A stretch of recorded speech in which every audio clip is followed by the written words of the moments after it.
It's 11 a.m. 47-year-old Curtis Green is washing down some powdered mini donuts with a bottle of Coke. Been there before. He's home alone when suddenly his doorbell rings and his two chihuahuas start barking.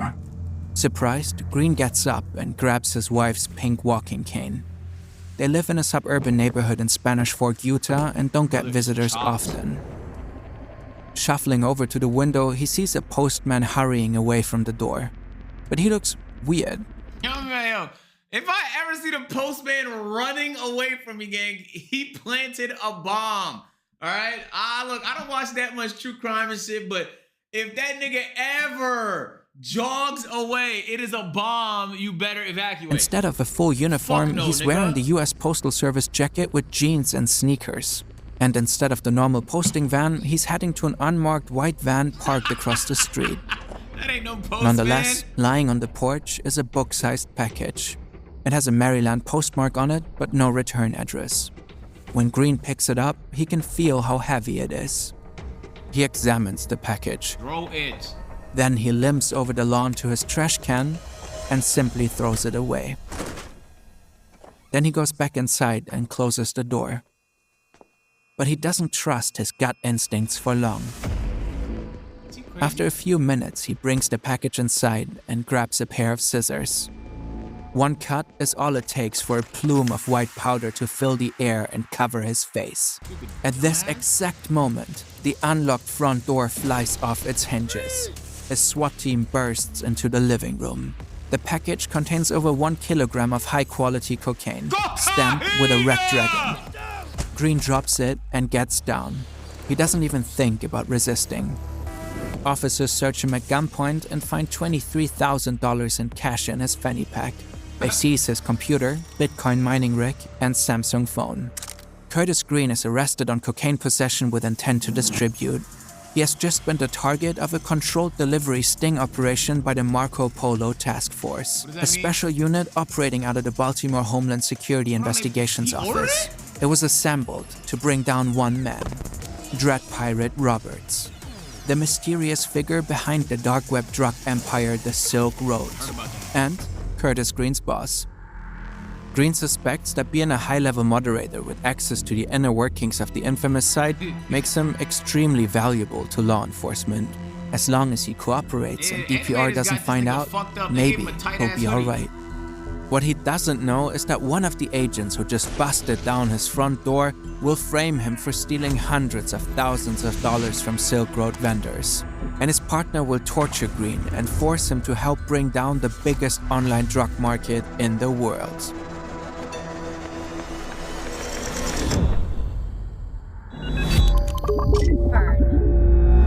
Hey, do you enjoy our videos and work in journalism, or even better, video journalism? We're looking for an experienced writer to join Fern as editor-in-chief. You can find all the details on our new website, link is in the description. Parts of this video are based on the phenomenal book American Kingpin by Nick Bilton.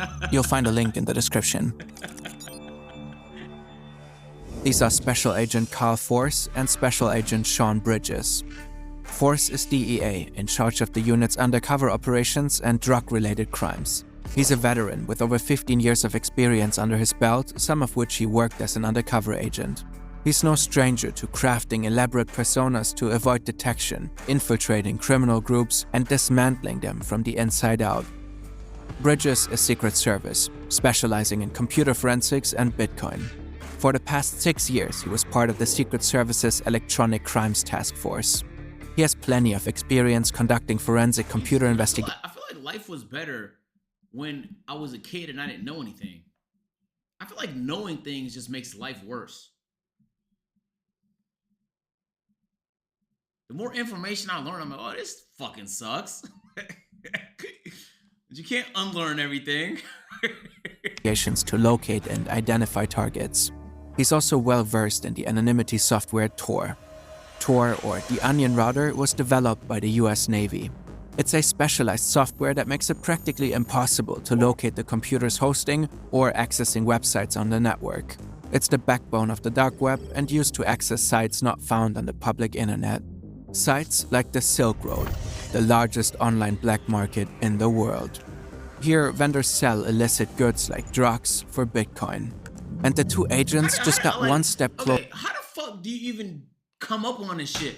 Like, as a person who grows up in a normal environment, in the city or in the suburbs or in the country, how do you even stumble? How do you stumble on this shit, bro?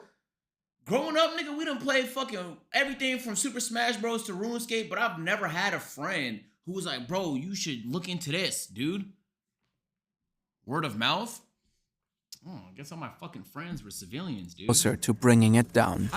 Together, they're sitting behind the computer of Silk Road moderator Flush, otherwise known as the scared old man still being interrogated in the other room. He is one of their first major arrests in this case. A breakthrough. Terrified, Green gives the officers direct access to one of his accounts. They immediately change the password and secure it. Green is a bigger fish than they originally thought. Special moderator privileges given by DPR allow him to change people's passcodes and lock them out of their accounts. But that's not all. Digging a little deeper, they discover that he has access to the Bitcoin of all users. Hundreds of thousands of Bitcoin. With a digital currency that was considered pretty much untraceable at the time, it's surprising that Green has this much trust. He could easily steal the money and run. But it's clear that, for some reason, Green is deathly afraid of his boss. As he's being taken to the squad car, he begs the agents not to take him to jail. Agent Force just finds his begging pathetic. He puts his number into Green's phone, tells him to call when he gets out, and sends him on his way. Hey, as you hopefully know, down here. Before his mugshot is made due. He was just released on bail. It's only a matter of time before his mugshot is made public.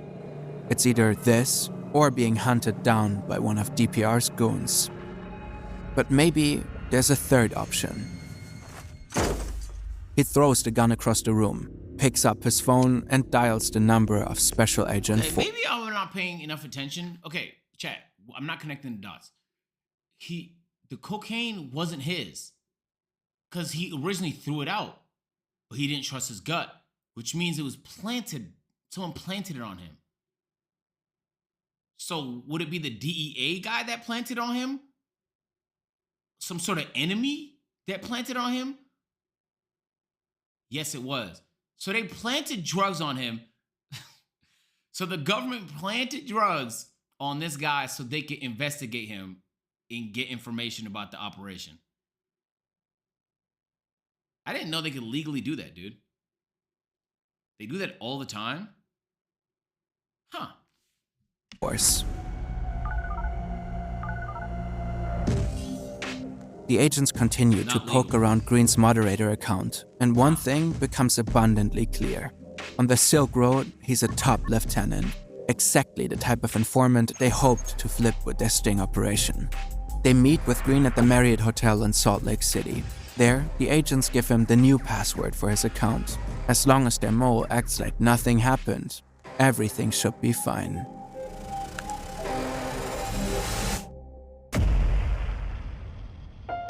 Now he's the mole. So This is Dread Pirate Roberts. He's the mastermind behind the Silk Road and one of the most wanted men on the internet. His identity is a mystery, but his mission is clear. Nigga folded to a fake charge. It's not fake, nigga. The time he was being accused of was real, bro. That's crazy. That means as a criminal, he didn't do nothing wrong. He perfect execution as a criminal. They planted evidence on him to get him out of there. That's crazy. That's crazy. To create global enterprise whose purpose it is to empower people to live as free individuals. He often posts about his libertarian ideals in chat rooms and Silk Road forums. He talks about Austrian economics and agorism, the practice of engaging in black market activity as a form of non-violent revolution. He frequently makes his distaste for government regulation heard. Those on the inside support his vision, by any means necessary. At the moment, he's staring at a message from one of his moderators, Inigo. I detected a possible theft of approximately 20,000 bitcoins. I think the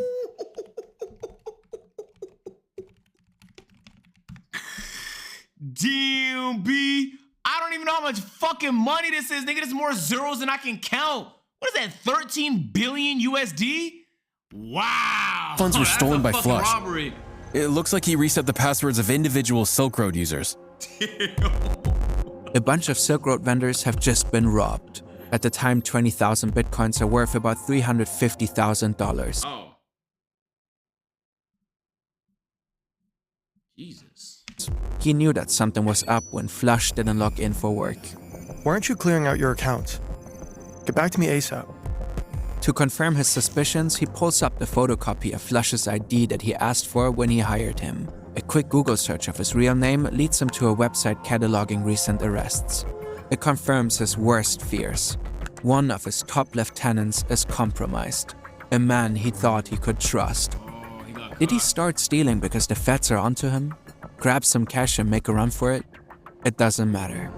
DPR knows he's left with three options: scare him, beat him, or kill him. And he can't do it alone. It's a job for someone with connections in the underworld, and one man immediately comes to mind.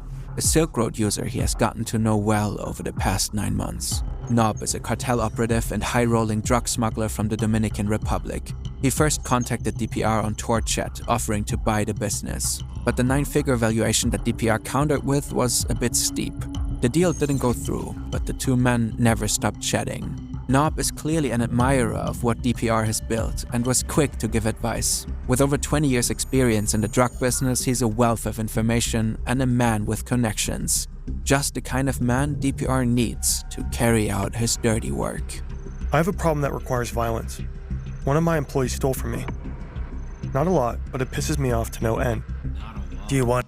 Little did he fucking know he just got robbed of tens of billions. Had he just held the Bitcoin. That's crazy. him beat up, shot, just paid a visit? I'd like to beat him up, then force him to send the bitcoins he stole back. Like, sit him down at his computer and make him do it. Who is it and where is he? I'll send you his ID. I would just leave the country.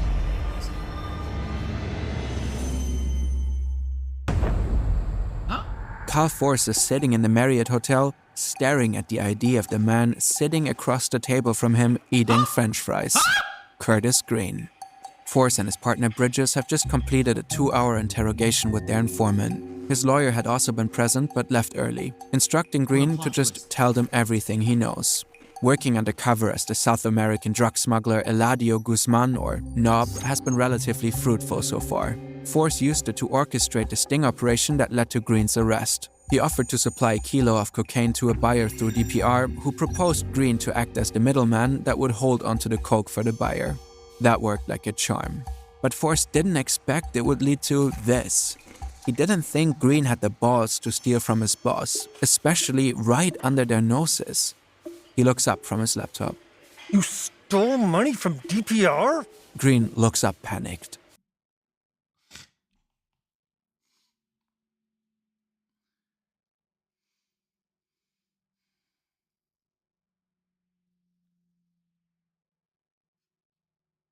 Sorry. This is a funny shot. I'm putting two. Okay. That agent has infiltrated the operation so deep, he offered to buy the website and became friends with the nigga that runs it. Planted drugs on him. Used him as a mole. If I'm not mistaken, if you're that close to him, you're the mole. He can't get the information he needs directly from the source? No, you gotta be kidding me. I wouldn't even know how to steal a penny from him. At first, Bridges is quiet, but then he jumps in too. Just admit you stole the money. The men know that with just a little bit of pressure, they can get their new informant to agree to anything. And Force has a plan. They just need one little signature to put it into action. The hits. Agent Bridges is standing in the door of the Marriott Hotel bathroom, watching Curtis Green get waterboarded. After all, he agreed to it in writing. When his partner... Bro, what? They fucking made him sign he's allowed to get tortured? How is that not coercion, my nigga? Bro, they're doing things that wouldn't stand up in any court. planting drugs on somebody, any evidence you get is now inadmissible. You can't even fucking prosecute off of that legally. Bro, that's gotta read. You can't make somebody sign to something that's illegal. The government pretends like people aren't even getting waterboarded in Guantanamo. That's how illegal it is. When he got that message from DPR, Bridges knew it would play right into his hands. Blame the informant for the theft, carry out a fake hit for 80k in Bitcoin, and use it as evidence to put DPR away. None of the other men in the room will ever know that the real thief is Bridges himself. I swear, I did steal the money. Just admit it! Stop trying to protect DPR! Yo! The third agent dunks Green's head underwater over and over as he struggles violently, screaming bubbles. Green is begging the men to stop, but they have to make it look real for the... Okay, this is the type of man that you would see like first ballot Hall of Fame in Hellfire. This is the type of guy, chat. I'm telling you, this archetype of nigga right here, peculiar, bro. You're watching the guy get tortured, one of the worst torture you can receive in this world for something you did. First ballot Hall of Fame Hellfire candidate, my nigga. camera. After all, DPR requested photo evidence from Nob. And he took flicks? Force takes photo after photo, and Bridges just lets it happen. The funny thing is, if he hadn't stolen the money, Green never would have been a suspect for the theft, and Force never would have gotten such compromising messages from DPR. With his background in blockchain tech, stealing the Bitcoin was easy. He logged into the Flush moderator account and used its administrative privileges to reset the passwords and pins of several Silk Road vendors. He then emptied their accounts and moved 20,000 Bitcoin to a private wallet. He knew he had to hide his trail, so he rapidly transferred the Bitcoin through multiple digital wallets to the Japanese crypto exchange Mt. Gox. He is storing his loot there for now. And by a stroke of luck, Green turned out to be the perfect little scapegoat. The man is spluttering and crying on the bathroom floor. He's dunked 4 times to get the shot. But while the agents are busy pretending to carry out DPR's orders, the Silk Road kingpin has a change of heart. Okay, so you can change the order to execute rather than torture? He was on the inside for a while, and now that he's been arrested, I'm afraid he'll give up info. The order to torture is now an order to kill. DPR is staring at the picture he just received from Nob. A lifeless, overweight body, pale, wet, Okay, we didn't have to mention the overweight part. and covered in puke. A few days earlier, he had gotten confirmation that the hit was complete.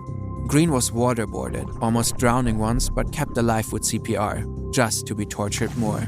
But before Nob could get the money back, Green died of asphyxiation and heart failure. The description was disturbing, but the picture confirms the story. DPR saves it to an encrypted folder and transfers the second half of the 80k in Bitcoin to Nob. Right? The job is done. He knows it was necessary to protect his business. What he doesn't know is that it will... He did? You mean to tell me a government agent killed somebody using torture in America? There has to be a plot twist where the nigga just ended up in fucking Bali or some shit like that. also be his downfall. Because Green didn't die in a pool of his own vomit. He played dead in a pool of Campbell's soup. Okay. Now that Green is dead, or rather laying low at his home in Utah, Agent Force is back in Baltimore.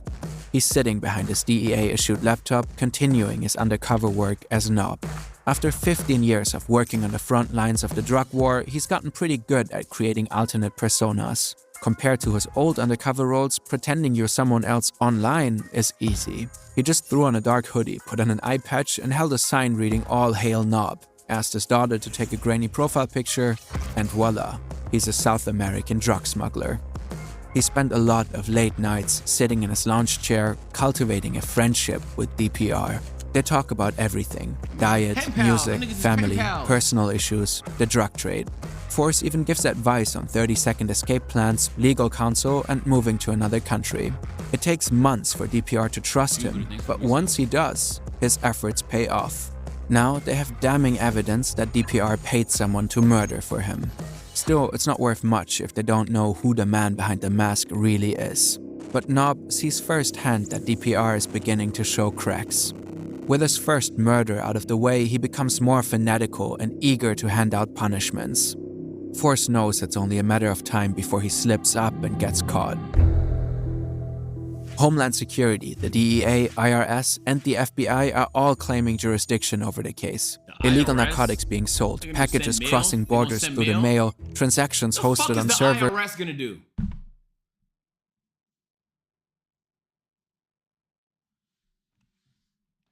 Bitcoin being laundered.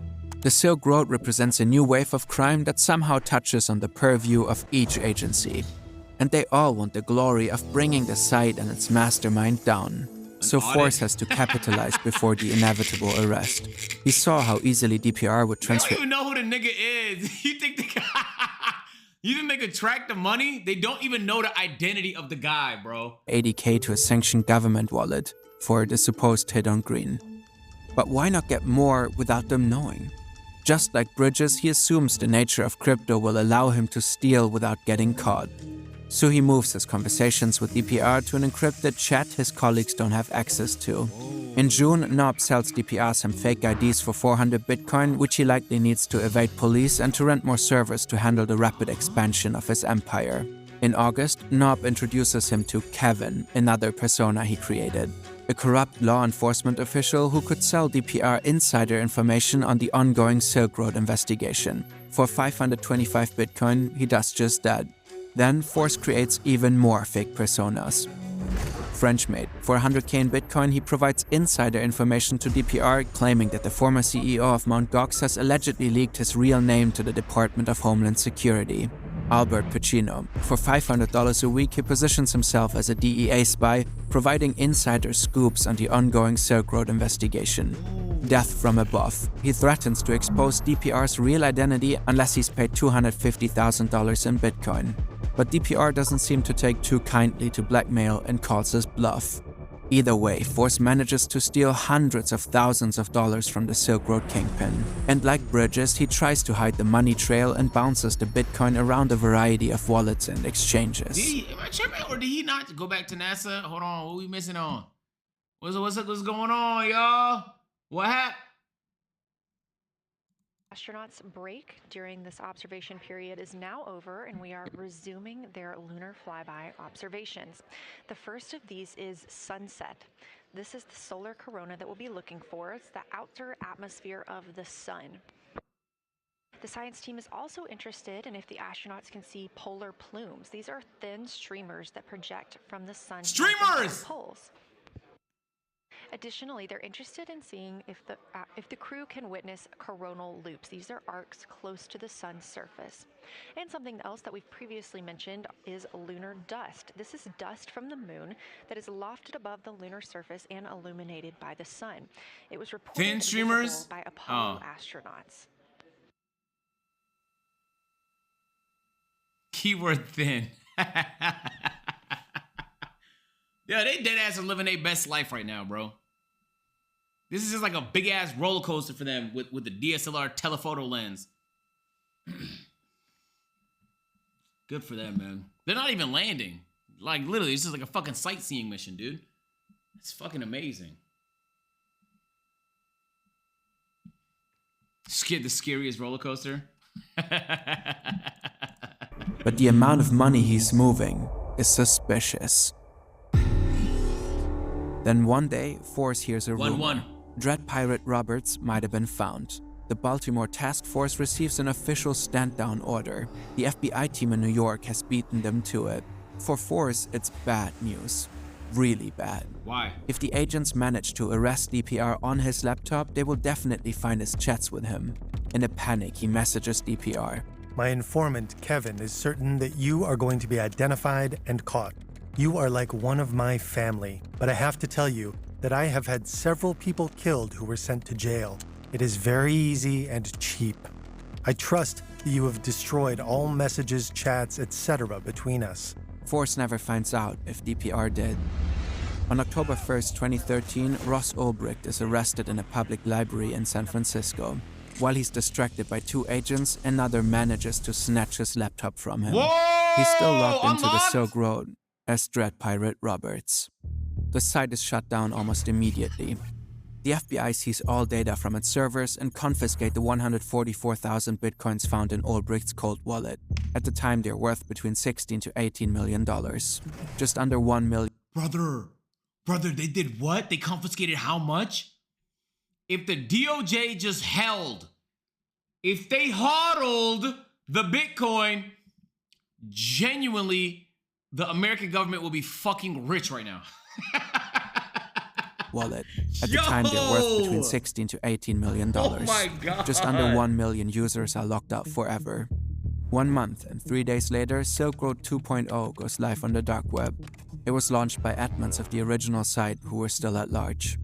Carl Force is hailed as one of the heroes who brought down Dread Pirate Roberts. His sting operation and the resulting fake assassination helped build a strong case against Ulbricht, painting him as a bloodthirsty kingpin. For a while, Force thinks he's gotten away with it. With his newfound fame at the DEA and hundreds of thousands of dollars of crypto sitting in several wallets and exchanges, he starts to get cocky.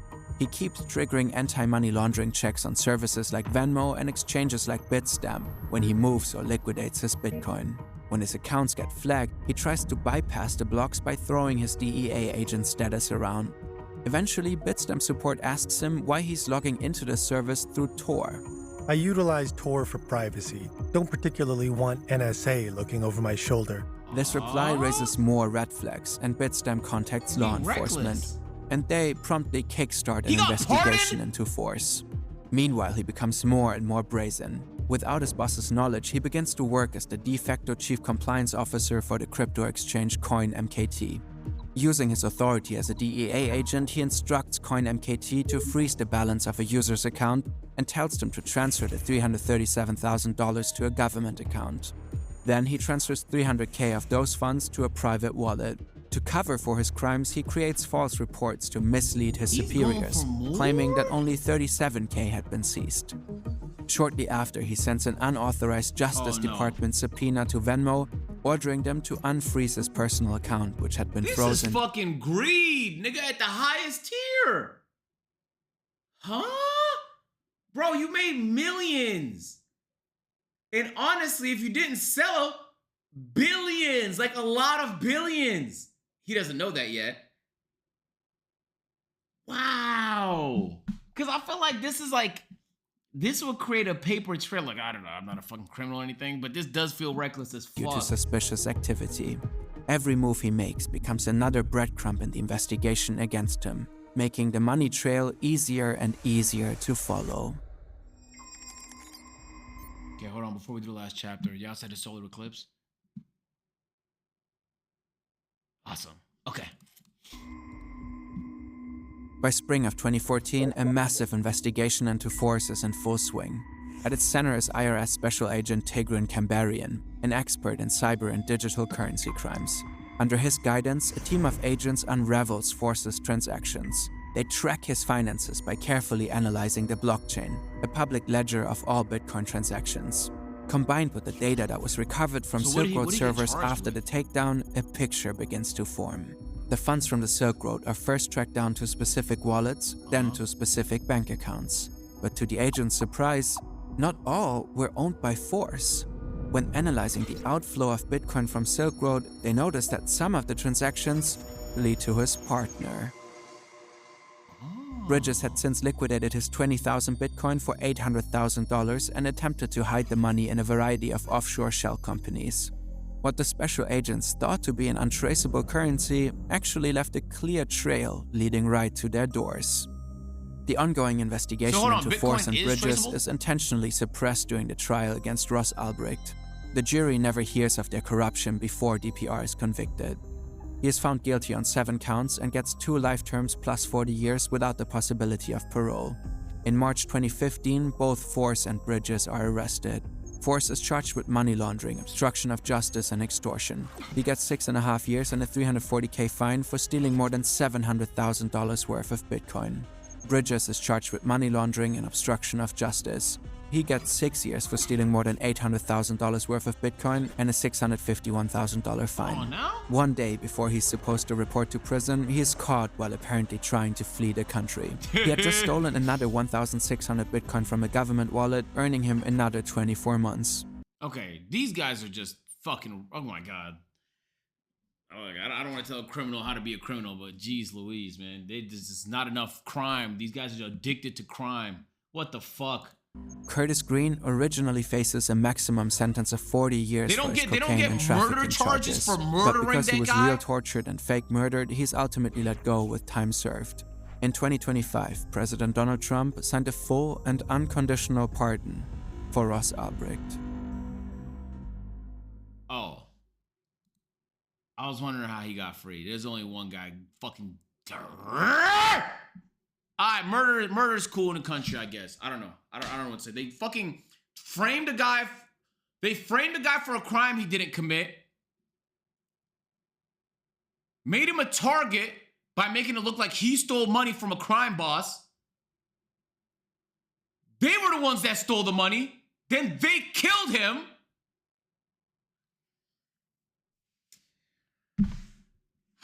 W there.